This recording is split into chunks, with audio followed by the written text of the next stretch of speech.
తల్లిదండ్రులు బిడ్డలైనటువంటి వారికి నేర్పించవలసినటువంటి విషయాల గురించి మనం నేర్చుకుంటున్నాం.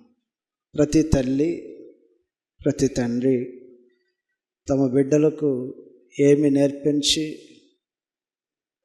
దేవుని యొక్క దయ వారు పొందుకునేలాగా చేయాలో అనేక వారాలుగా మనం నేర్చుకుంటున్నాము. ఈ రోజున కూడా తల్లిదండ్రులు బిడ్డలకు నేర్పించవలసినటువంటి విషయాలు.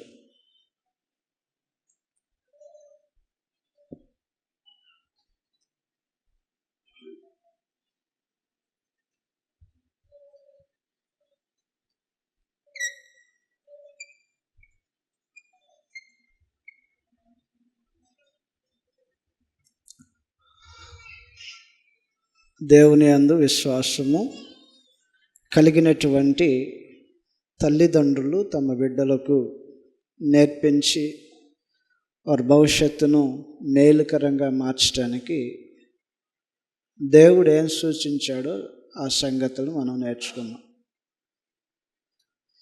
క్రైస్తవ కుటుంబంలో తల్లిదండ్రులు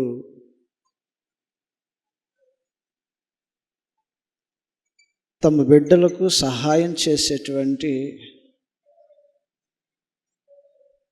గుణాన్ని నేర్పించాలి.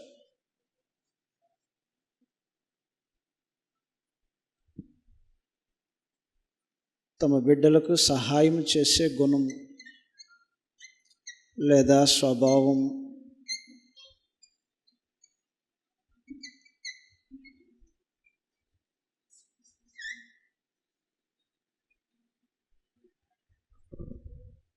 ఇతరులకు సహాయం చేసేటువంటి స్వభావాన్ని నేర్పించాలి.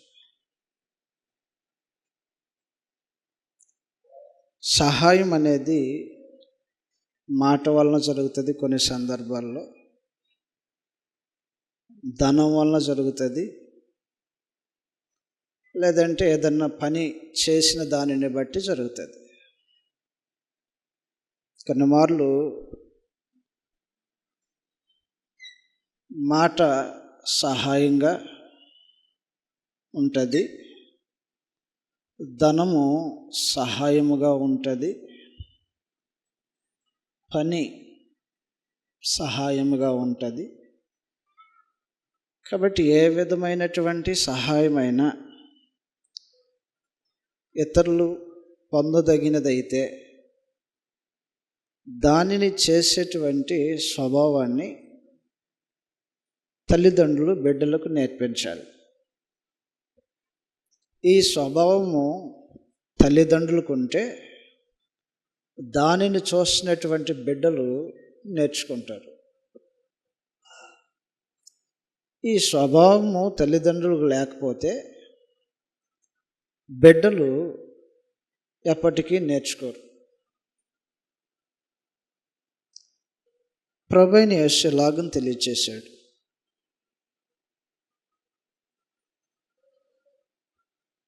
ప్రభువైన యేసు తెలియచేసినటువంటి సంగతి 5వ అధ్యాయం యోహాను సువార్త 19వ వచనంలో రాయబడినటువంటి సంగతులు చదువుతాం. యోహాను సువార్త 5వ అధ్యాయము 19వ వచనంలో రాయబడినటువంటి సంగతులు ఈ విధంగా ఉన్నాయి. యోహాను సువార్త 5వ అధ్యాయము 19వ వచనంలో, కాబట్టి యేసు వారికి ఇట్లు ప్రత్యుత్తరం ఇచ్చెను, తండ్రి ఏది చేయుట కుమారుడు చూసునో అదే కానీ తనంతట తాను ఏది చేయనేరడు. కాబట్టి ఒక విషయాన్ని గురించి ప్రభువైన యేసు యొక్క ప్రస్తావన, తండ్రి ఏం చేస్తే అది చేస్తారు బిడ్డలు. మన ఇంటికి వచ్చినప్పుడు ఎవరినైనా మనం గౌరవించామనుకోండి ఒక వ్యక్తిని, ఆ బిడ్డల యొక్క మైండ్లో ఆటోమేటిక్గా ఆ భావన పడుతుంది. మా నాన్న మా అమ్మ వాళ్ళని గౌరవిస్తున్నారు కాబట్టి మనం కూడా గౌరవించాలి.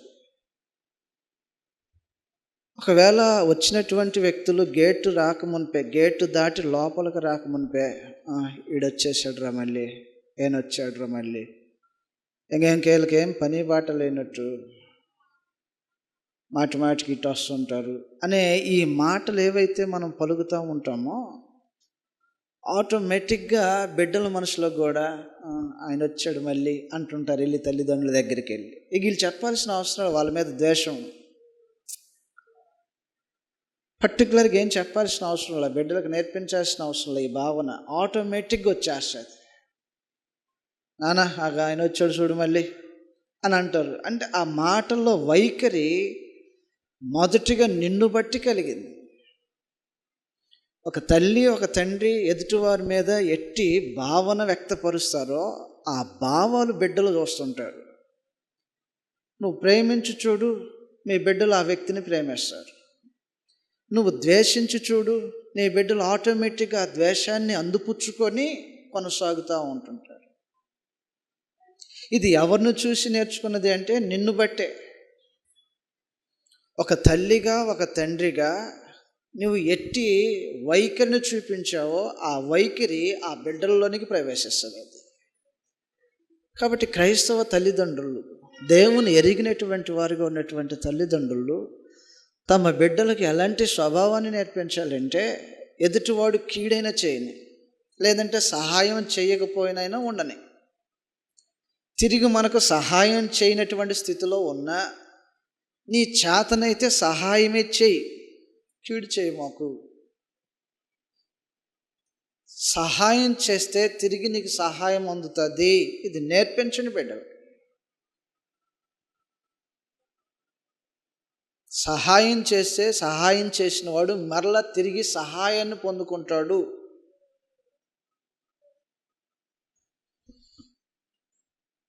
నిర్గమాకాండము 2వ అధ్యాయంలో ఇశ్రాయేలీయులను ఐగుప్త్యుడు ఒకడు కొడతా ఉంటాడు. ఇశ్రాయేలుగా పుట్టినటువంటి వారిలో ఒకడిని ఐగుప్త్యుడు అనేటువంటి ఒక మనుషుడు కొడతాడు. ఇద్దరు కలిసి పోట్లాట, వారి మధ్యలో సమస్య ఏదో వచ్చింది, ఇద్దరు కలిసి కొట్లాడుకుంటారు. మోషే తన ప్రజలైనటువంటి ఇశ్రాయేలీయులను కొడుతున్నటువంటి ఐగుప్తిని చంపేసి ఇసుకలో దాచిపెడతాడు. నిర్గమకాండం 2వ అధ్యాయంలో ఈ సంగతులు మనం చదివి వస్తాం. 2వ అధ్యాయము 12వ వచనంలో రాయబడినటువంటి సంగతులు ఇవి. 2వ అధ్యాయం 12వ వచనంలో, అతడు ఇటు అటు తిరిగి చూసి ఎవడనూ లేకపోగా ఆ ఐగుప్తిని చంపి, కాబట్టి ఈ పని చేసేసాడు మోషే. ఇద్దరిలో ఒకరిని కొట్టాడు, ఇసుకలో పాతి పెట్టేసేసాడు, ఎవరు చూడలేదు అనుకున్నాడు. కొన్ని దినాలు గడిచిపోయిన తర్వాత తన సహోదరులైనటువంటి ఇశ్రాయేలు ప్రజలు ఇద్దరు కొట్లాడుతూ ఉంటుంటారు. మరలా వచ్చి వారిని వాదిస్తాడు. ఏం బాబు ఎందుకు కొట్టుకుంటున్నారు మీ ఇద్దరు అని అడుగుతాడు. వీళ్ళు ఎప్పటి విషయాన్ని జ్ఞాపకం చేస్తున్నారంటే ఒకప్పుడు మోషే ఐగుప్తిని చంపి ఇసుకలో పెట్టిన సంగతి జ్ఞాపకం చేసి, వాళ్ళలో ఒకళ్ళలాగా చంపావు కదా, అప్పుడు అలాగనా ఇప్పుడు మమ్మల్ని కూడా ఎవరినైనా చంపాలనుకుంటున్నావా ఏంటి అని అడుగుతారు. ఈ మాట ఫరోకు తెలిస్తే ఐగుప్తిని ఎందుకు చంపేశావు అని తనను నిలదీసి చంపేస్తాడేమోనని భయపడి ఐగుప్తు నుంచి మిద్యానుకు పారిపోతాడు. ఐగుప్తు యొక్క స్థలంలో నుంచి మిద్యాను అని చెప్పబడుతున్నటువంటి స్థలానికి పారిపోతాడు. కాబట్టి ఐగుప్తు అనేటువంటి ప్రాంతము బహు దూరమైనటువంటి ప్రాంతముగా మిద్యాను అనేటువంటి ఒక స్థలం ఉంటుంది. ఐగుప్తుకి మిద్యానుకు మధ్యలో చాలా దూర ప్రాంతమైనటువంటి ప్రయాణం ఇది. దగ్గరగా 300 నుంచి 600 మైళ్ళు దూరం ఉన్నటువంటి ప్రయాణం. 300 నుంచి 600 మధ్యలో మైళ్ళు దూరం ఉన్నటువంటి ప్రయాణం ఇది. మనుషుడు ఎక్కడ ఆగకోకుండా ప్రయాణం చేస్తే 100 నుంచి 200 గంటల ప్రయాణము జరుగుతుంది. ఆగకోకుండా బయలుదేరిన వాడు బయలుదేరినట్టుగానే ప్రయాణం చేస్తే 100 నుంచి 200 గంటల ప్రయాణము జరుగుతుంది ఆనాడు ఉన్నటువంటి లెక్కల ప్రకారంగా. ఆనాడు విమానాలు లేవు, వాహనాలు లేవు. కాబట్టి మోషే ఒకవేళ ఎంచుకుంటే కాలినడకైనా ఎంచుకోవాలి. కాబట్టి కాలినడకే ఎంచుకోవాలి. ఈ మార్గాలు ఎక్కడంటే అక్కడ రథాలు పట్టుకొనో గుర్రాలు పట్టుకొనో వెళ్ళటానికి వీలు ఉండకపోవచ్చు. అందుట్లో పారిపోతున్నాడు, అఫీషియల్గా బయటికి వెళ్ళట్లా. దేశాన్ని విడిచి అఫీషియల్గా బయటికి వెళ్ళేవాడి యొక్క ప్రయాణం ఒకలాగా ఉంటుంది, ఎవరికి తెలియకోకుండానే పారిపోవటం అనేది ఒకలాగా ఉంటుంది. మోషే ఏం చేస్తున్నాడంటే ఐగుప్తుని విడిచేసి మిద్యానుకు పారిపోతున్నాడు. 2వ అధ్యాయంలో 2వ అధ్యాయము 14వ వచనం నుంచి చదువుదాం. 2వ అధ్యాయం 14వ వచనం నుంచి. అప్పుడు అతడు అన్యాయము చేసిన వాడిని చూసి నీ వేళ వాడిని కొట్టుచున్నవని అడగగా అతడు మా మీద నిన్ను అధికారిగాను తీర్పరుడిగాను నియమించిన వాడు ఎవడు? కాబట్టి ఏం చెప్తున్నాడు, ఒకనాడు చంపేశావు కదరా ఒకడిని, అట్లాగే మాలో ఒకరిని చంపేద్దామని ఈ మధ్యలోకి వచ్చావా అని అడిగాడు. అమ్మా విషయం బయటపడిపోయింది. కాబట్టి అంతకుముందు ఏమనుకుంటున్నాడు, ఎవరిని చంపిన విషయం ఎవరికి తెలియదు కాబట్టి ధైర్యంగా ఉన్నాడు, వారి మధ్యలో తిరుగుతున్నాడు. ఎప్పుడైతే ఈ విషయం బయటకు వచ్చిందో అంటే వీళ్ళల్లోనే ఉన్నమాట, బహుశా ఇది దాటి ఫరో దగ్గరికి వెళ్ళి ఉంటుంది అనేటువంటి భయంతో ఆ ప్రాంతాన్ని వదిలేయాలని ఆలోచన చేసుకుంటూ పారిపోతాడంట. 16వ వచనంలో లేదా 15 నుంచి చదువుతున్నాం. నిత్యం ఫరో ఆ సంగతి విని మోషేను చంప చూసిన కానీ, కాబట్టి తెలిసింది, వాస్తవమైన సంగతే తెలిసింది, రాజు దగ్గరికి వెళ్ళింది వార్త. ఐగుప్తిని చంపటం ఏంటి? ఒకవేళ చంపవలసి వస్తే ఎవరిని చంపాలి? ఇశ్రాయేలీని చంపాలి. ఎందుకంటే వాళ్ళు దాసులుగా ఉన్నారు, వీరేమో పరిపాలకులుగా ఏలికలుగా ఉన్నారు. మోషే కూడా ఐగుప్తు ఫరో కింద పరిపాలన చేస్తున్నాడు కాబట్టి ఒకవేళ చంపవలసి వస్తే వాళ్ళని చంపాలి కదా అని చెప్పేసి ఈ విషయం ఏంటి అని ఆరా తీసేసరికే ఫలానా మోషే వారి పక్షంగా చేరాడు, ఆ ప్రజల పక్షంగా పోరాడుతున్నాడు, ఆ ప్రజలతో తను నివసించడానికి ఇష్టపడుతున్నాడు, వారందరినీ ఐక్యపరచబోతున్నాడు. ఈ విషయాలు తెలుసుకునేసరికి మోషే పారిపోవటానికి మిద్యాను ప్రాంతానికి వెళ్ళిపోతాడు. ఈ మిద్యాను ప్రాంతం యొక్క ప్రయాణము దగ్గరగా 300 నుంచి 600 మైళ్ళ దూరంలో ఉన్నటువంటి ప్రాంతం ఇది, ఐగుప్తుకును మిద్యానుకును మధ్య. అయితే ఈ ప్రయాణం చేయటానికి కంటిన్యూగా అంటే ఎక్కడ విశ్రాంతి తీసుకోకుండా వెళితే 100 నుంచి 200 గంటల మధ్య ప్రయాణం జరుగుతుంది.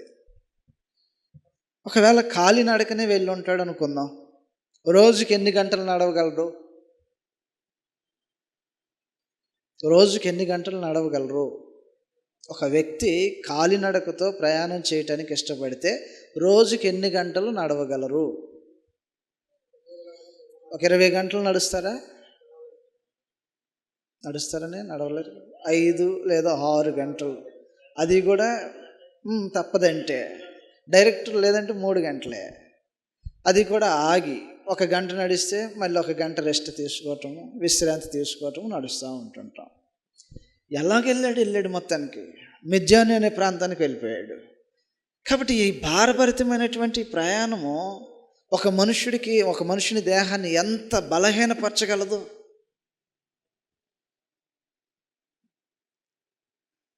ఇంత దూర ప్రయాణంలో ఆహారం ఎక్కడ సమకూర్చుకున్నాడో, నీళ్లు త్రాగటానికి ఎక్కడెక్కడ సమకూర్చుకున్నాడో, ఎక్కడెక్కడ వసతులు ఏర్పాటు చేసుకోవాలనేటువంటి భావన కలిగాడో, మొత్తానికి ప్రయాణం చేసుకుంటూ మిద్యాను ప్రాంతానికి వెళ్ళాడు. నిజంగా అంత దూరం ప్రయాణం చేసిన వాడు మరలా తన దేహంలో శక్తి పుంజుకోవాలనుకుంటే కనీసము 3 రోజులు ఏ పని చేయకోకుండా విశ్రాంతి తీసుకుంటే తప్ప ఈ దేహంలోనికి మరలా శక్తి పునరుత్పత్తి అవ్వదు. అన్నా కదండి. ఒక హైదరాబాద్ వెళ్ళి వస్తేనే తెల్లవారు అంతా సుడిపడిపోయి ప్రయాణం అంతా ఒక రోజంతా ఆ దేహానికి విశ్రాంతి అనుగ్రహిస్తే తప్ప మరలా రీసెట్ అవ్వదు ఆ బాడీ. ప్రయాణం చేసినటువంటి సహోదరులు తెలుసు. అటువంటిది ఆనాడు ఉన్నటువంటి పరిస్థితుల్లో కాలినడక మీద కానీ, లేదంటే ఒకవేళ వాహనం ఎక్కినప్పటికీ, వాహనం అంటే ఏదన్నా ఒక గాడిద కానీ గుర్రము కానీ ప్రయాణం చేయడానికి ఏర్పాటు చేసుకున్నప్పటికీ పైన ఎండవేడిమికిని క్రింద ఉన్నటువంటి ఎడారి ప్రాంతంలో ప్రయాణానికి మనుషుడు తట్టుకోలేడు. ఈ రోజున మనం ఇంకా చాలా సౌలభ్యంగా ఉన్నాం. రాత్రిపూట ప్రయాణము, ఏసీలో ప్రయాణము, కాబట్టి ఏదైతే రకరకాలైనటువంటి వసతులు మనకు అందుబాటులో ఉన్నాయి. ఇంత ప్రయాణము ఇంత సౌలభ్యంతో చేస్తుంటేనే దేహము అలిసిపోతుంది కదా.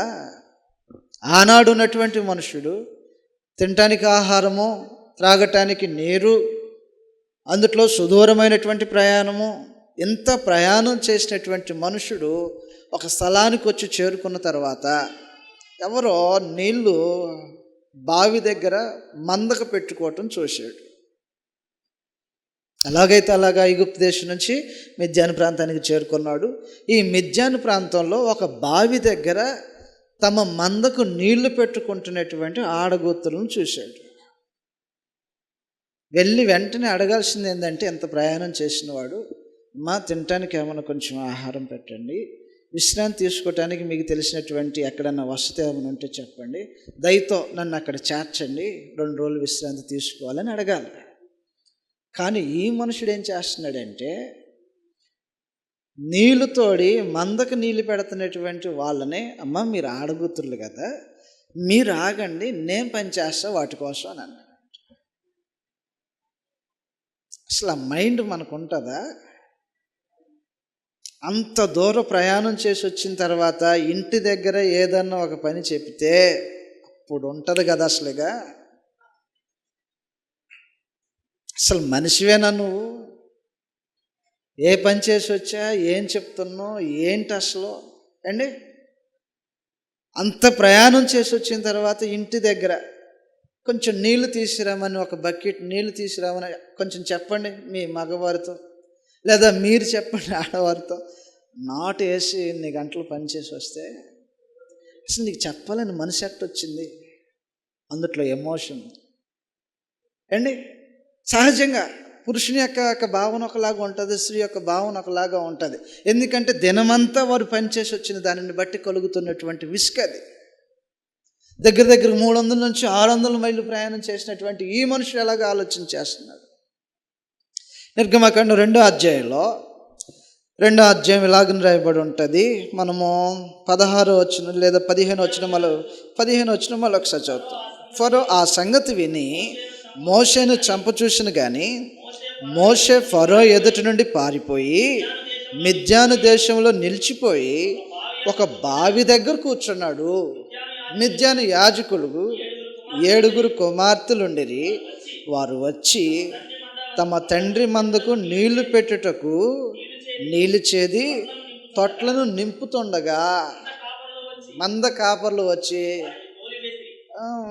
ఆ రోజుల్లో ఎలాగుండేదంటే, ఈ బావి మాది, ఈ బావిలో నీళ్లు మావి, ఈ మా మందకు చాలిన తర్వాత ఇంకేదైనా అవకాశం ఉంటే మీరు పెట్టుకోండి అని బావికి లాక్ వేసుకునేవాళ్ళు. లాక్ అంటే రాయి దొర్లిచ్చేవారు అన్నమాట. అది కరెక్ట్గా వారు అనుకున్నటువంటి సమయానికి మాత్రమే మళ్ళీ దొర్లించుకొని నీళ్లు పోసుకునేవాళ్ళు.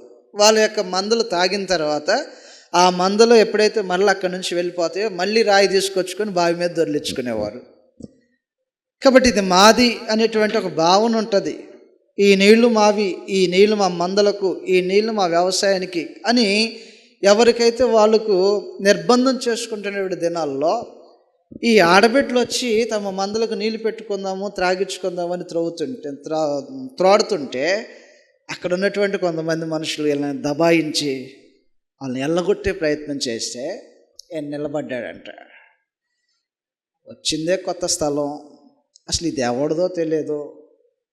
ఆ స్త్రీలకి ఏ అధికారం ఉందో, వచ్చినటువంటి ఆ మనుషులకి ఏ అధికారం ఉందో ఏమీ తెలియని వాడు ఏం చేయాలంటే, ఒకవేళ ఏదన్నా సహాయం చేయాలనుకుంటే, అయ్యా ఆడగుతురులు కదా, ఏదన్నా అవకాశం ఉంటే తోడుకొని, లేదంటే వాళ్ళ మధ్యలో సమాధానాన్ని తీసుకురావటానికి ప్రయత్నం చేయాలి.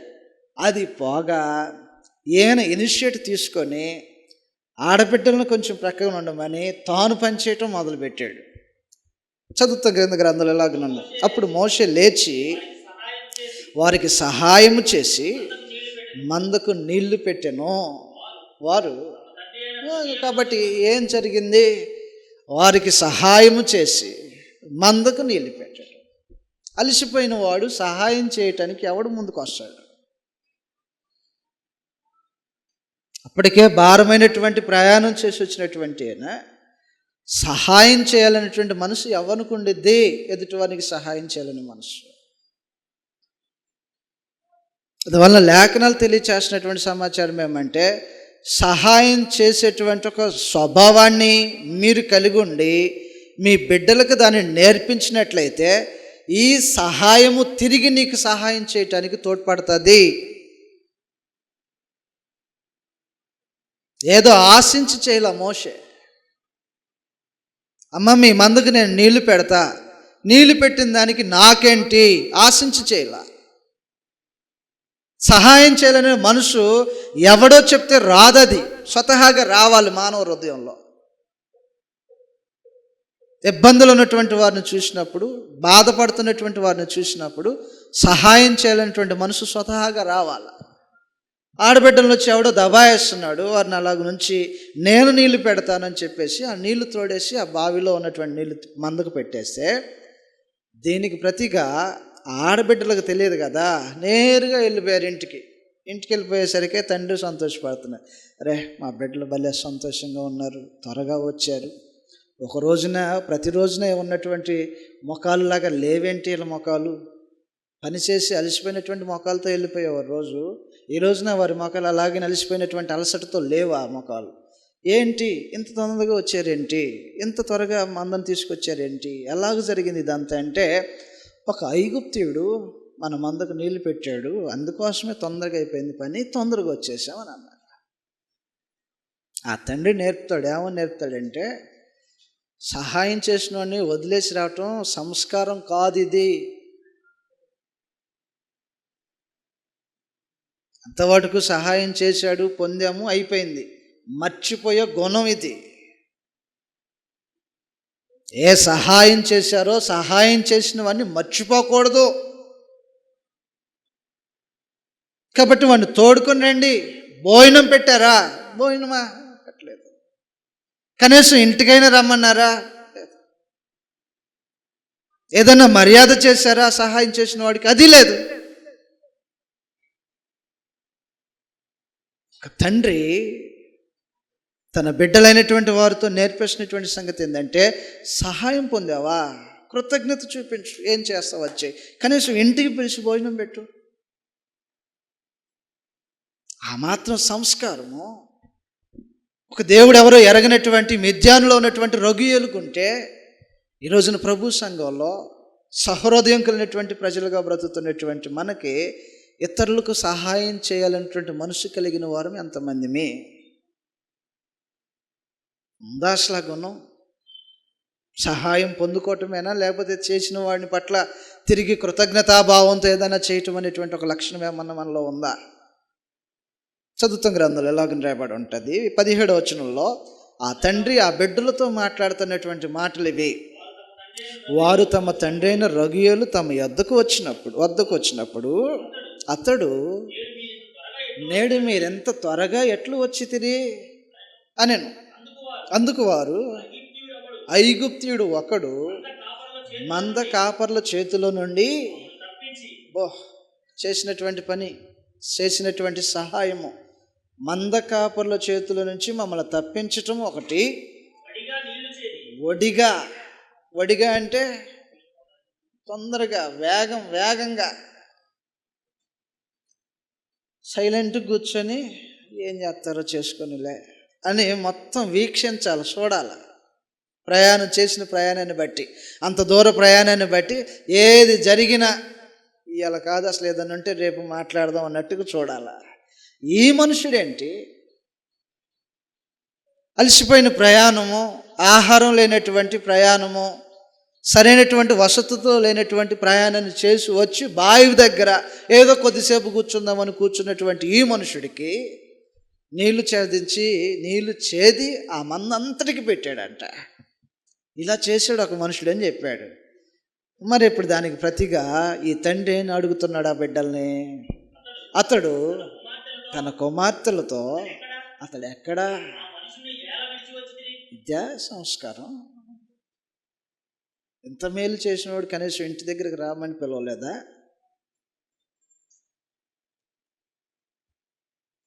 ఆ మనిషిని ఎలాగ వదిలేసి వచ్చారు? కాబట్టి ఒక తల్లిగా ఒక తండ్రిగా మన బిడ్డలకు మనం నేర్పించాల్సినటువంటి ఒక సొగను మంచి లక్షణం ఏంటంటే ఇతరులకు సహాయం చేయటం అనేటువంటి ఒక మంచి లక్షణాన్ని అలవర్చం. మోషే సంబంధం లేనటువంటి ప్రజల వారు, తను పారిపోయి ఏదో ఒక ప్రాంతానికి వచ్చాడంతే. వీళ్ళతో పరిచయాలు లేవు, ఈ మనుషులు ఎవరో తెలియదు, వీరి యొక్క జీవనం ఎలాగుంటుందో తెలియదు, ఇబ్బందిలో ఉన్నారనేది చూశాడంతే. ఇబ్బందులు చూసి తొలగిపోవద్దు. ఇబ్బందులు చూసి తొలగిపోయేవాడు భక్తిని కనపరుచుకోవటం లేదు.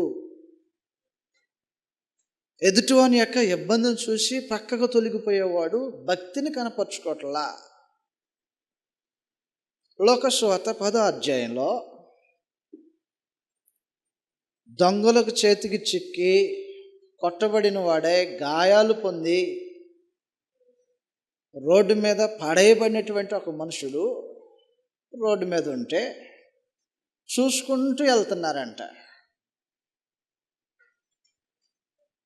చేస్తే ఒకవేళ నీ దగ్గర ధనం లేకపోతే ఏదో ఒకటి చేసి అయినా సహాయం చేయి. నువ్వు ధనమే ఇవ్వాల్సిన అవసరం లేదు. లేకపోతే ఒక మాట చెప్పి ఎక్కడైనా సహాయం చేయి. లేదంటే ఓదార్పు కలిగేలాగా, నాయన నీ ఇల్లు ఎక్కడ, మీ వాళ్ళు ఎక్కడ, అసలు నువ్వు ఎక్కడి నుంచి వచ్చావు, కనీసం వాళ్ళకి కబురు పంపిస్తాను, ఏదైనా వివరాలు ఏదైనా ఉంటే చెప్పండి అని మాట అడగలేమా మనం? ఎవడో కొట్టేసాడంట, రోడ్డు మీద ఉండిపోయాడు. రోడ్డు మీద పడి ఉన్నటువంటి వాడిని ఏమో పక్కన తప్పించుకొని పోతున్నారు. అటు వస్తున్నారు, చూస్తున్నారు, పక్కన తప్పించుకొని పోతున్నారు. మొహం కనపడితే మళ్ళీ ఏమంటారో, ఏదైనా అడుగుతారేమో, సహాయం అడుగుతారేమో, మాట్లాడతారేమో అని పక్కకు తప్పించుకొని పోయి అలవాట్లు ఉంటే మానేయండి. లోకసువార్త 10వ అధ్యాయం 25వ వచనంలాగా రాయబడి ఉంటుంది. ఇదిగో ఒకప్పుడు ధర్మశాస్త్ర ఉపదేశకుడు లేచి, బోధకుడా, నిత్య జీవమునకు వారసుడు నగుటకు బట్టి నిత్య జీవం పొందాలనేటువంటి లక్ష్యం. నిత్య జీవాన్ని పొందటానికి అలవర్చుకోవాల్సినటువంటి సద్గుణాలు కొన్ని ఉంటాయి.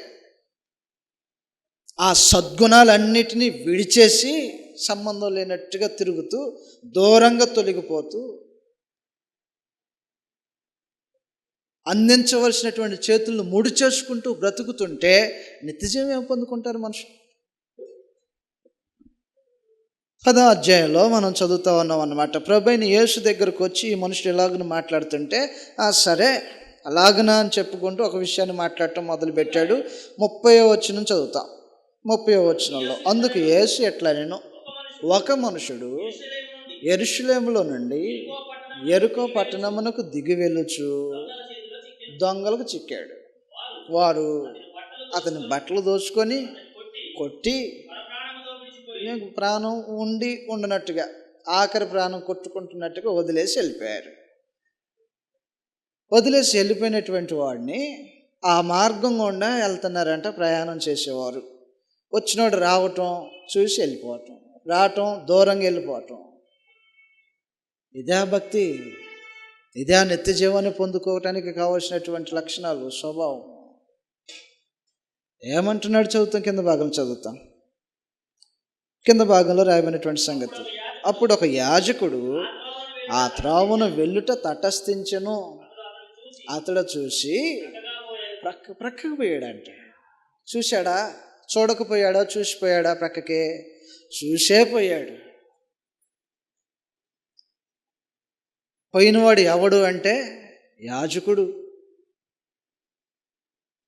పేదల పట్ల కనికరాన్ని చూపించండి అని చెప్తున్నటువంటి యాజకుడు చూసి పక్కకు పోయాడు. 2, అలాగుననే లేవీయుడు ఒకడు ఆ చోటుకు వచ్చి ఆయన చూసి పక్కకు పోవటమే. 3వది మరొకడు వచ్చాడంట. అయితే ఒక సమరయుడు ప్రయాణమైపోవచ్చు ఆయన పడి ఉన్న చోటు వచ్చి అతను చూసి అతని మీద జాలిపడి దగ్గరకు పోయి నూనెయు ద్రాక్షరసమును పోసి గాయానికి కట్టి తన వాహనం మీద ఎక్కించుకొని, పూటకూలు వాళ్ళు ఉంటారనమాట. అంటే డబ్బులు ఇస్తే కావాల్సిన వాటిని సమకూర్చే రోజులు అవి. ఈ రోజున హోటల్ ఎలాగైతే డబ్బులు ఇస్తే మొత్తం సమకూరుస్తారో ఆ రోజున పూటకూలు వాళ్ళ ఇల్లు ఉంటాయి. అంటే పూటకూలు అంటే ఏ పూటకు ఆ పూట పేమెంట్ చేయటం, ఆ పేమెంట్కి తగినట్టుగా వారు వసతులు కల్పించడం. అక్కడికి చేర్చి వాని ఇంటికి తీసుకొని పోయి అతన్ని పరామర్శించను. మరునాడు అతడు అంటే 2వ రోజు కూడా వచ్చేంత భక్తి. అసలు ఆనాడు పడి ఉన్నటువంటి వాడిని లేపటానికే మనసు లేనటువంటి మనుషులుగా ఉంటారు. 2వ రోజు వచ్చి అసలు ఏం జరిగింది, ఎలాగొన్నాడు అని పరామర్శించి మళ్ళీ డబ్బులు తీసుకొని వచ్చాడంట. చదువుతాం. మరినాడు అతడు 2 దేనాభరణములు తీసి ఆ పూటకోలవానికి ఇచ్చి, ఇతను పరామర్శించు,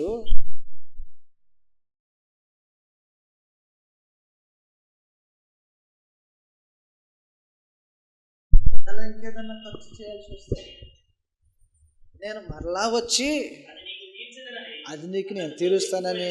ఏమి అద్భుతమైనటువంటి సహాయం చేసేటువంటి లక్షణం అది. ఈరోజు నీ పరిస్థితులు లేవు. ప్రభు సంఘంలో ఫస్ట్ సహాయం చేయడానికి ఆలోచన చేయాల. ఉన్నోడా లేనోడా అనేది కాకోకుండా పరిస్థితులు ఏమన్నా ఇబ్బందికరంగా ఉంటే, అది న్యాయంగా అతడు పొందదగిన వాడై ఉంటే,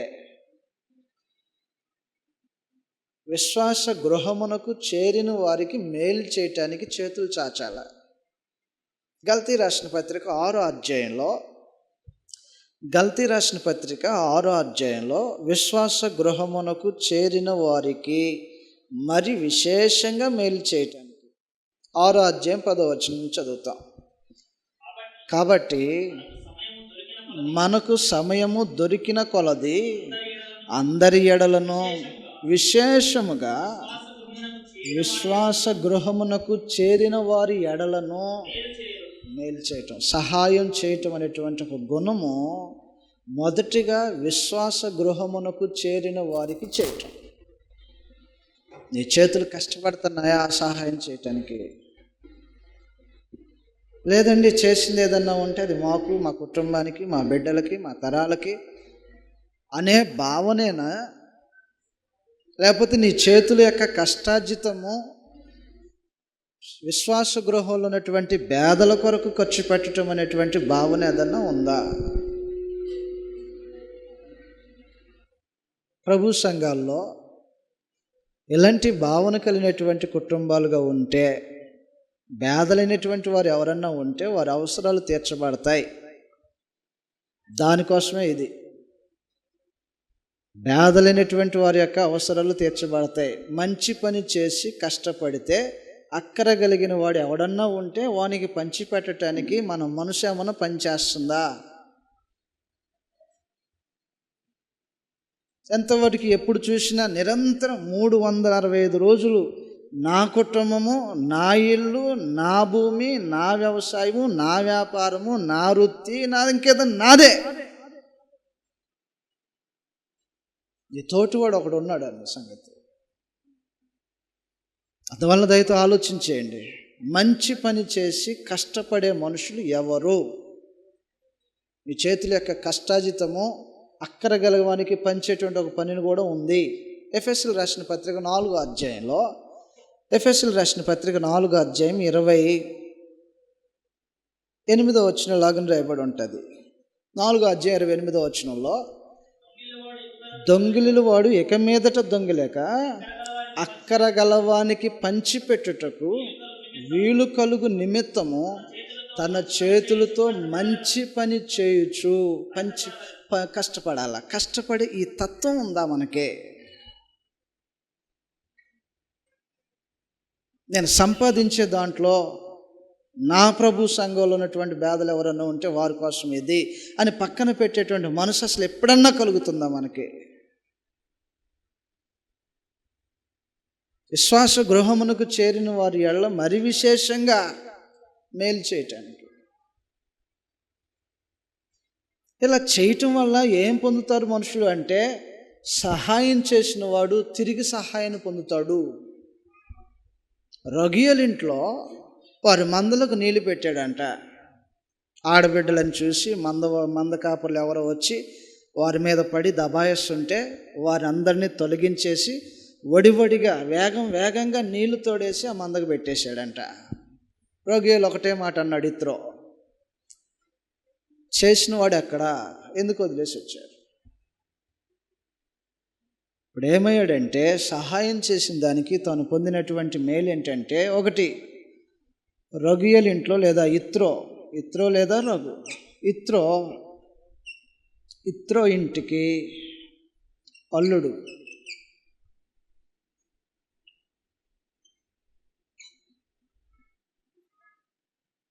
చేసిన మంచి ఆడికి పోదు, సహాయం ఆడికి పోదు. ఆ ఇంటికి అల్లుడయ్యాడంట.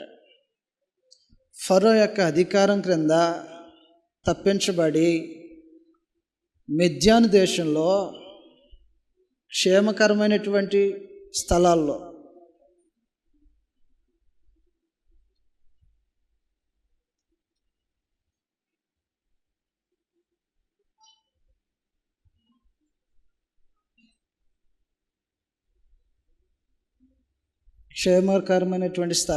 జీవనం, కుటుంబపు అభివృద్ధి, సంతానం, వంశాభివృద్ధిని దేవుడు అనుగ్రహించాడు. 2 కుమారులు ఆ స్థలంలో అతనికి పుడతారు. ఇదంతా దేనికి చేస్తుంటాడు అంటే, దేవుడు నువ్వు చేసేటువంటి మంచికి తిరిగి ప్రతిచర్యగా దేవుడు మేలు చేయటం మొదలు పెడతాడు. కాబట్టి గ్రంథం ఏం నేర్పిస్తుందంటే, మేలు చేయి, సహాయం చేయి. నువ్వు చేసేదాన్ని నీ బిడ్డలు చూస్తారు, వాళ్ళు నేర్చుకుంటారు. నేర్చుకున్నటువంటి వారు తాము సహాయం చేస్తే తిరిగి ఆ సహాయం నీకు చేరిద్ది. దేవుడు న్యాయవంతుడు. నీ చేత సహాయం చేయించడమే కాదు, నీకు సహాయం ఏం చేయాలో కూడా దాని ఏర్పాట్లు కూడా ఎరిగిన వాడు దేవుడు. సహజంగా మనం ఏమనుకుంటామంటే, మనం చేయటమేనా ఎప్పుడు అనుకుంటాం. కానీ చేసిన వాడికి తిరిగి మరలా ఏ రూపంలో రిటర్న్ గిఫ్ట్ ఇవ్వాలో బాగుగా ఎరిగిన వాడు దేవుడు. కాబట్టి బిడ్డలకు సహాయం చేసేటువంటి ఒక స్వభావ లక్షణాన్ని అలవర్చండి. ఇతరులకు మేలు చేయటం అనేటువంటి ఒక స్వభావ లక్షణాన్ని అలవర్చితే అది తిరిగి మరలా మీరు పొందుకుంటారు. కాబట్టి సహాయము, విశ్వాస గృహమునకు చేరినటువంటి వారికి సహాయము ఎవరెవరికి చేయటం అనేది మనం గ్రంథంలో చూస్తున్నామంటే, విశ్వాస గృహమునకు చేరిన వారికి సహాయం.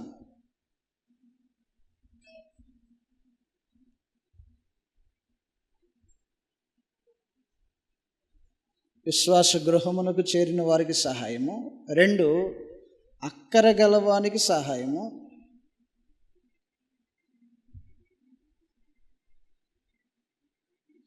3, దొంగల చేతిలో చిక్కబడి కొట్టబడినటువంటి ఆపదలో ఉన్నటువంటి వాడికి సహాయము.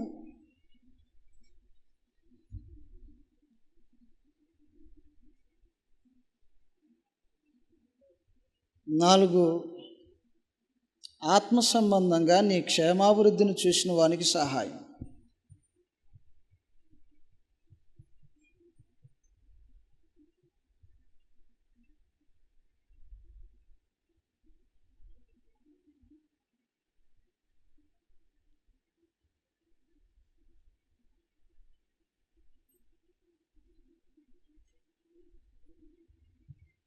ఆత్మ సంబంధంగా నీ క్షేమాభివృద్ధి చూసిన వాడికి సహాయం.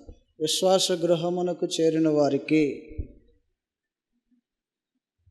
గలతీ 6:10 విశ్వాస గృహమునకు చేరిన వారికి అక్కర గలవానికి ఎఫెసీ 4:28 ఆపదలో ఉన్నవానికి లోక సువార్త 10:26 నుంచి ఆత్మ సంబంధంగా నీ క్షేమాభివృద్ధి చూసినటువంటి వారు ఎవరో వారికి సహాయము.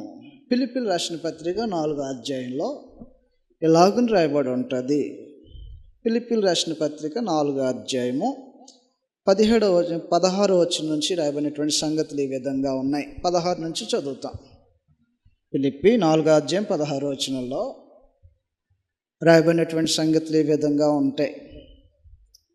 4:16 యాలయనగా దెసలోనికలో కూడా మీరు మాటి మాటికి నా అవసరము తీర్చుటకు సహాయము చేసితిరి. ఎవరు ఈ మనుషుడు? ఎవరు వాళ్ళు? పౌలు ఫిలిప్పీలో ఉన్నటువంటి వారి యొక్క రక్షణ కొరకు తోడ్పడ్డాడంట. ఫిలిప్పీలో ఉన్నటువంటి ప్రజల యొక్క రక్షణ కొరకు తోడ్పడ్డాడంట. అంటే మనుషులు రక్షించబడటానికి సువార్త ప్రకటన, సువార్త పక్షంగా తాను ప్రయాసపడటము, ఆ ప్రాంతంలో జరిగిన దానిని ఫిలిప్పీలో ఉన్నటువంటి ప్రజలు గుర్తించి అతడు తన దగ్గర లేకపోయినా దెసలోనికలో కూడా, అంటే తానున్నటువంటి స్థలము ప్రస్తుతం వేరైనప్పటికీ కూడా మాటి మాటికి నాకు సహాయము చేసేది. పరిశుద్ధులు నేర్చుకోవాల్సినటువంటి సహాయ కార్యక్రమాలు ఇవి. పరిశుద్ధమైనటువంటి జీవితాన్ని కలిగిన వారిగా దేవుని బిడ్డలుగా బ్రతక నిశ్చయించుకుంటే మీ జీవితాల్లో వీరికి సహాయము చేయటానికి మనసు కలిగిన వారు ఎవరు? 5 పేదలైనటువంటి వారికి సహాయం.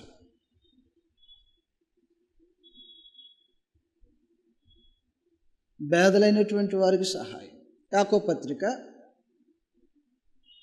2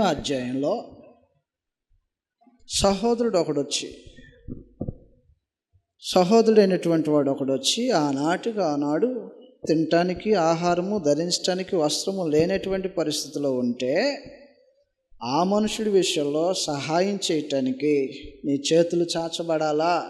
అప్పుడే విశ్వాసాన్ని కొనసాగించుతున్నావని అర్థం. విశ్వాసమును కొనసాగించటం అంటే ఊరికనే ఏదో మనము ఒక 4 పాటలు పాడుకోవాలా, ఒక గంట సేపు వాక్యం చెప్పుకోవాలా, ప్రభురాత్రి భోజన కార్యక్రమంలో చేతులు ఉంచాలా, వెళ్ళిపోవాలా, ఇది మాత్రమే విశ్వాస జీవితం అవ్వదు.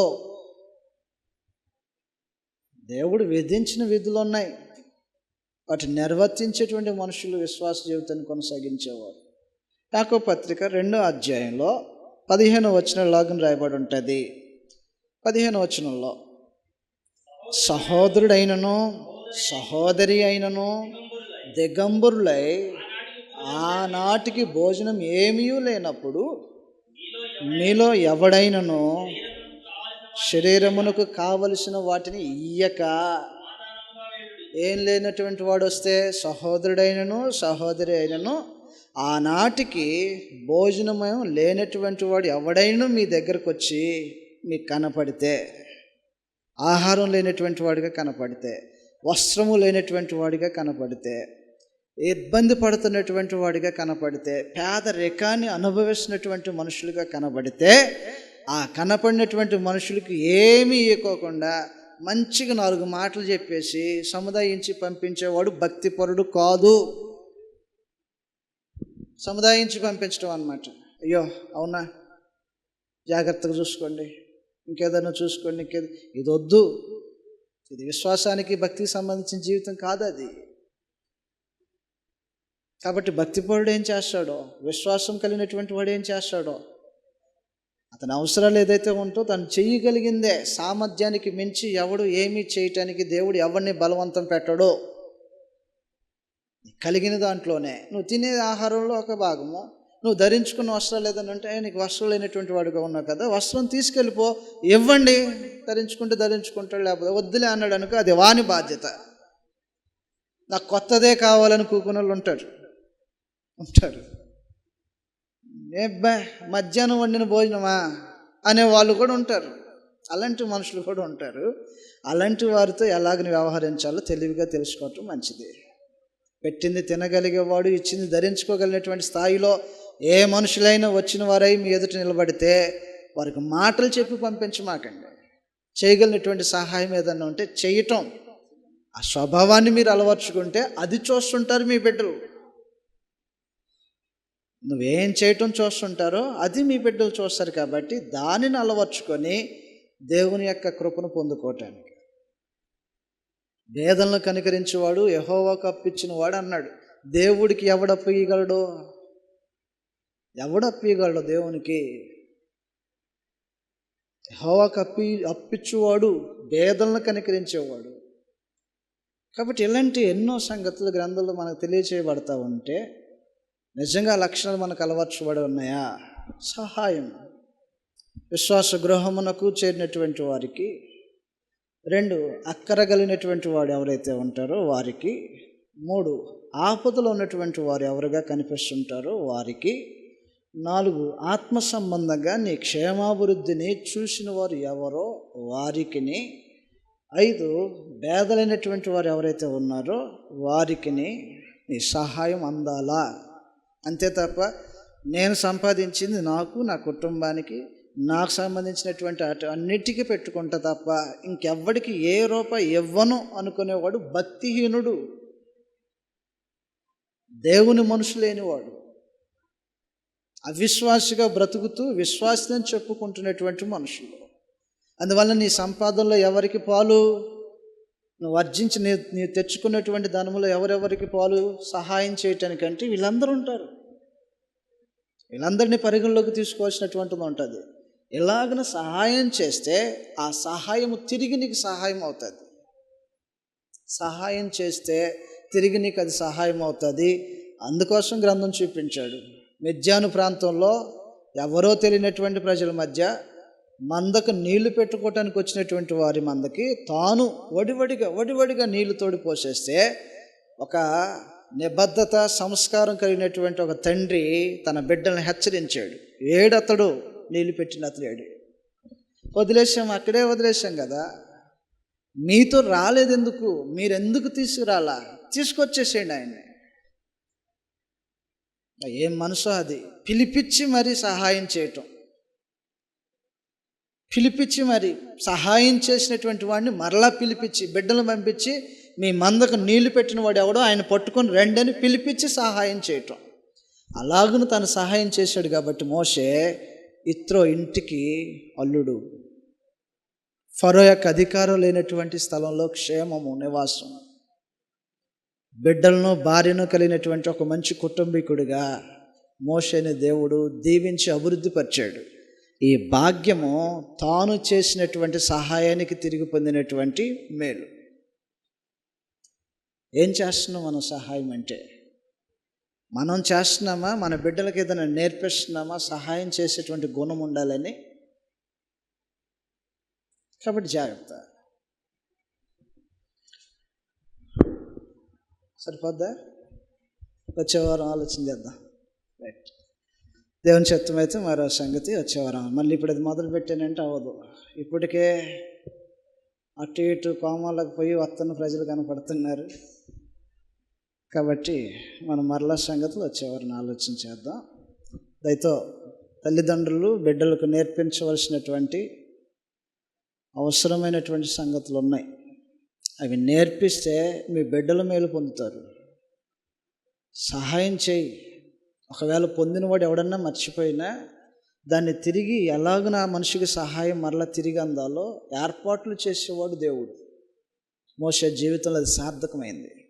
తను చేసిన సహాయానికి తిరిగి తాను పొందుకున్నటువంటి సహాయం ఇది. కాబట్టి సహాయం చేసే ఒక గుణం మనం అలవర్చుకుందాం, మన బిడ్డలకు నేర్పిద్దాం. తిరిగి ఏదో ఒక రోజున మన బిడ్డలు వారు చేసినటువంటి మంచి పనికి తిరిగి సహాయము వారు పొందుతారు. కాబట్టి ఒక క్రైస్తవునిగా విశ్వాస గృహమునకు చేరిన వారిగా మనం ఏ ఏ విషయాల్లో సహాయం చేయవలసినటువంటి బాధ్యత ఉందో అవి చేస్తున్నామా లేదా? అవి చేస్తే దానికి రుజువులు కనబడతాయి. ఈ విషయాల్లో విశ్వాస గృహమునకు అనగా సంఘములో ఉన్నటువంటి వ్యక్తులకు సహాయం చేయటం కోసము ఒక్కరోజు కష్టపడేటువంటి పరిస్థితి మనకు లేదు.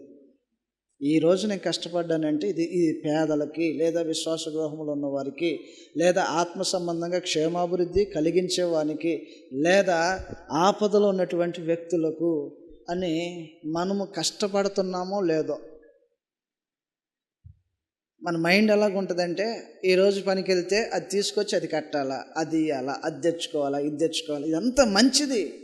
మన అవసరాలు మనం తీర్చుకోవాలి, మనం తెచ్చుకోవాల్సింది మనం తెచ్చుకోవాలి, మనకు ఉన్నటువంటి పరిస్థితులన్నింటిని చక్కపెట్టుకోవాలి. కానీ భక్తిపరుడు తనతో పాటు ఈ కోణం ఆలోచన చేస్తాడు. భక్తిపరుడు ఈ కోణాన్ని ఆలోచన చేస్తాడు.